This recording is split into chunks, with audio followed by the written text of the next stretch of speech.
Bienvenue dans Journal de l'innovation. Ici, on analyse l'actualité géopolitique, les technologies et innovations croissantes.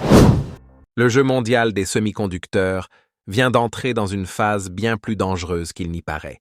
Une phase marquée par des signaux contradictoires, des narratifs opposés et des décisions silencieuses capables de redessiner non seulement l'avenir de la technologie, mais l'équilibre même de l'économie américaine. Ce flou n'est pas accidentel. Il est visible jusque dans les médias traditionnels, incapables de trancher entre deux réalités concurrentes. D'un côté, des signaux indiquent que la Chine serait sur le point d'autoriser l'importation des puces H200 de Nvidia. De l'autre côté, des informations internes suggèrent l'exact inverse, un gel total des achats tant qu'aucune validation politique officielle n'aura été donnée. Cette ambiguïté est stratégique. Elle reflète une lutte de pouvoir profonde dont l'issue pourrait déclencher une réaction en chaîne aux conséquences systémiques. Aujourd'hui, l'économie américaine repose de manière disproportionnée sur la performance de ces géants technologiques. Et au cœur de cette architecture fragile se trouve Nvidia. L'entreprise est devenue le pilier central d'un mécanisme circulaire. Des revenus colossaux alimentent l'investissement en intelligence artificielle, qui génère une demande toujours plus forte en puces, renforçant encore les revenus. Mais beaucoup préviennent. Si ce cycle venait à se rompre, la narration dominante d'une croissance infinie de l'IA pourrait s'effondrer brutalement. Les signaux d'alerte sont déjà visibles. Annulation de déplacements exécutifs en Chine, exigence de paiement anticipés et incertitudes réglementaires croissantes. Nvidia sait que l'équilibre est devenu instable. Sans nouveaux flux de revenus, notamment en provenance du marché chinois, la capacité de réinvestir et de soutenir la croissance de tout l'écosystème technologique est directement menacée. C'est précisément pour cette raison que deux récits opposés coexistent aujourd'hui. Le premier affirme que la Chine pourrait autoriser l'entrée des puces H200 dès ce trimestre, permettant leur diffusion à grande échelle d'ici mars. Le second soutient que Pékin aurait ordonné aux entreprises technologiques de suspendre toute commande, jusqu'à décision formelle du pouvoir central. Ce blocage révèle des intérêts divergents au sein même de la Chine. Les grandes entreprises privées, engagées dans une concurrence interne féroce, cherchent chaque avantage possible. Pour elles, Nvidia représente un accélérateur immédiat, un raccourci vers l'échelle et la performance. Mais au-dessus de ces intérêts privés s'impose la logique de l'État. En Chine, surtout dans les secteurs liés à la sécurité nationale, l'économie fonctionne comme un système de commandement. Et les semi-conducteurs sont au cœur de cette doctrine. Pékin ne peut accepter qu'une dépendance structurelle à une technologie étrangère compromette sa souveraineté stratégique. Ce conflit n'est plus commercial, il est géopolitique. Washington cherche délibérément à freiner l'ascension technologique chinoise et Pékin en est parfaitement conscient. La stratégie de long terme chinoise n'a pas changé, réduire toute dépendance externe. Une ouverture massive aux puces étrangères soulagerait la pression immédiate, mais détruirait les incitations au développement domestique. Pourtant, les H200 restent des puces de pointe, appelées à rester pertinentes jusqu'en 2026 et au-delà. Elles sont essentielles pour l'entraînement des modèles d'IA avancés, un élément clé de l'approche chinoise, orientée vers des usages industriels concrets. En Chine, l'IA est déjà profondément intégrée aux hôpitaux, aux systèmes de paiement, à la logistique et à la production industrielle, maintenant une demande structurellement élevée en calcul. Mais cette dépendance a un coût caché.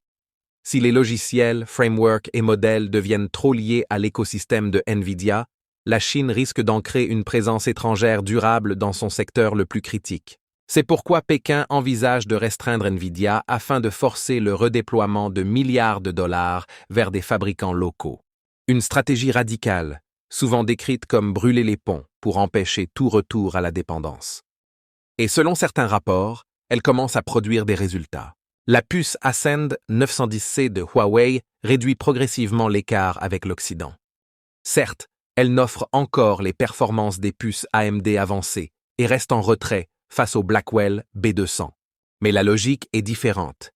Des centaines de puces moins puissantes sont agrégées pour atteindre un niveau de performance globale compétitif. Les projections indiquent qu'en 2027, le marché chinois des puces IA atteindra 71 milliards de dollars, avec plus de la moitié concentrée entre Huawei, Cambricon et MetaX. Voilà l'objectif réel de la Chine. Pendant ce temps, les États-Unis pourraient se heurter à une limite inattendue. Même avec les meilleures puces du monde, un facteur critique menace l'avantage américain, l'énergie. Si la Chine compense par le volume, le véritable goulet d'étranglement de l'IA devient la capacité électrique. Et ce problème est déjà visible aux États-Unis. La demande énergétique des centres de données IA pourrait tripler d'ici 2030, passant d'environ 50 à près de 150 gigawatts.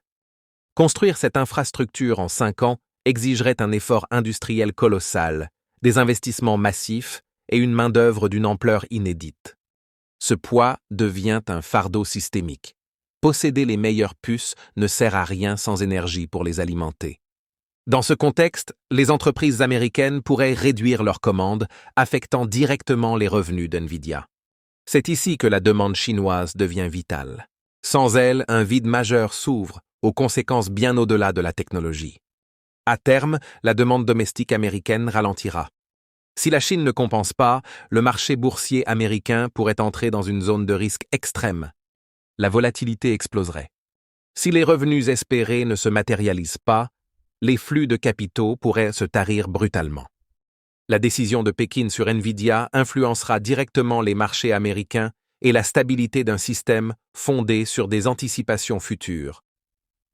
Et pendant que cette décision reste suspendue, une autre fracture plus profonde apparaît dans le système financier mondial. Car pendant que le bras de fer sur les semi-conducteurs se poursuit, un autre choc silencieux se prépare. Le gel d'actifs liés au gouvernement vénézuélien n'est pas un incident isolé. Les montants exacts restent flous, mais ils sont considérables. Et si ces actifs sont jugés illicites, leur liquidation devient probable. Le précédent est explosif. La Suisse, autrefois symbole de neutralité financière, a vu ce rôle disparaître. Aujourd'hui, tout acteur qui transgresse les lignes politiques américaines risque le gel de ses avoirs. Une véritable boîte de Pandore s'ouvre. Des fortunes russes, chinoises et autres restent exposées en Occident. La question devient inévitable. Cet argent est-il encore en sécurité? Cette dynamique accélère la dédollarisation et une désoccidentalisation financière plus large. Le cas du Venezuela est emblématique. Malgré la non-reconnaissance de Maduro, le Royaume-Uni détient toujours plus d'1 milliard de livres d'or vénézuéliens. Une bataille judiciaire dure depuis 5 ans. Et après l'arrestation de Nicolás Maduro par les États-Unis, une question centrale surgit. À qui appartient réellement cet or? C'est le cœur du risque souverain. Si vos réserves ne sont pas sur votre sol, elles sont conditionnelles. Même l'or physique devient vulnérable.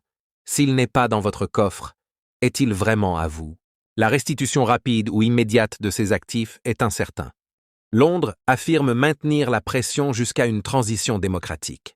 Mais les déclarations américaines suggérant une administration directe du Venezuela brouillent encore davantage la situation. Si les actifs souverains deviennent des leviers politiques, le signal mondial est clair et inquiétant. C'est pourquoi la rapatriation de l'or va s'accélérer, et ce mouvement s'inscrit dans une tendance plus large. Une ère de dépenses publiques massives, de dettes chroniques et de création monétaire permanente. Les budgets militaires vont exploser. La Chine, la Russie, l'Europe, tous les autres suivront. L'inflation devient structurelle. 2 questions restent ouvertes. Pékin autorisera-t-il NVIDIA, prolongeant temporairement la bulle de l'IA? Et Londres rendra-t-il l'or vénézuélien, ou ce précédent deviendra-t-il permanent? Les réponses façonneront l'économie mondiale des prochaines années. Et surtout, si vous aimez cette analyse du Journal de l'innovation, abonnez-vous et likez la vidéo. Votre soutien est la clé pour aider cette chaîne à monter dans l'algorithme et continuer à vous apporter d'autres analyses. Merci d'avoir regardé. On se retrouve dans la prochaine vidéo.